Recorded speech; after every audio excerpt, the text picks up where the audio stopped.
नमस्कार विद्यार्थी मित्रांनो, इथं जर आपण बघितलं तर या ठिकाणी आपण एक कॉन्व्हेक्स लेन्स कन्सिडर केलेली आहे. आता ज्यावेळेला ऑब्जेक्ट हा सेंटर पासून दूर असतो त्यावेळेला त्याची जी इमेज आहे ती इमेज आपल्याला या ठिकाणी रिअल इमेज भेटेल. इथं जर आपण बघितलं तर एक जो लाईट रे आहे हा प्रिन्सिपल ॲक्सिसला पॅरल पाठवला, तो या कॉन्व्हेक्स लेन्समधून रिफ्रॅक्शन झाल्यानंतर फोकल पॉईंटमधून पुढे जाणार आहे. एक जो लाईट रे आहे तो सेंटर मधून आपण इथं पाठवलेला आहे आणि दुसरा जो लाईट रे आहे तो या लेन्सच्या खालच्या बाजूला या ठिकाणी पाठवला तर तो रिटर्न जात असताना त्या ठिकाणी तिन्ही रेज एका पॉइंटला येतील आणि इथं भेटणारी जी इमेज असेल ती रिअल इमेज असेल.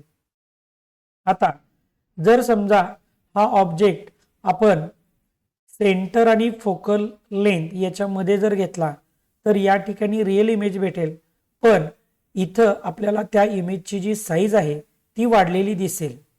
तसंच जर हा ऑब्जेक्ट जर आपण या ठिकाणी फोकल पॉईंटवरती घेतला तर तो त्या ठिकाणी इकडं दूर कुठंतरी आपल्याला म्हणजे जर आपण बघितलं तर इकडं दूर या ठिकाणी तो ऑब्जेक्ट इमेज तयार झालेली असेल. जर हा आपण त्यापासून अजून थोडासा फोकल पॉइंट आणि ऑप्टिकल सेंटरच्या मध्ये जर घेतला तर त्याची इमेज इथं आपल्याला तयार झालेली असेल. ही जी कंडिशन आहे ही कंडिशन आपल्याला जो सिंपल मायक्रोस्कोप आहे त्या सिंपल मायक्रोस्कोप मध्ये आपल्याला ही कंडिशन बघायला भेटते. म्हणजे एक लाईट रे पास इथून झाला, एक लाईट रे सेंटर मधून पास केला, या दोघांना आपण बॅकट्रेस केलं तर या पॉइंटला आपल्याला हे दोन्ही रेज त्याच पद्धतीने हा रे इथं आल्याला या पॉइंटला तो एकत्र येत आहे.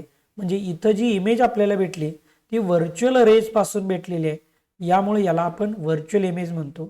आता हीच कंडिशन आपल्याला सिंपल मायक्रोस्कोप जो आहे त्यामध्ये आपल्याला बघायला भेटत असते. धन्यवाद.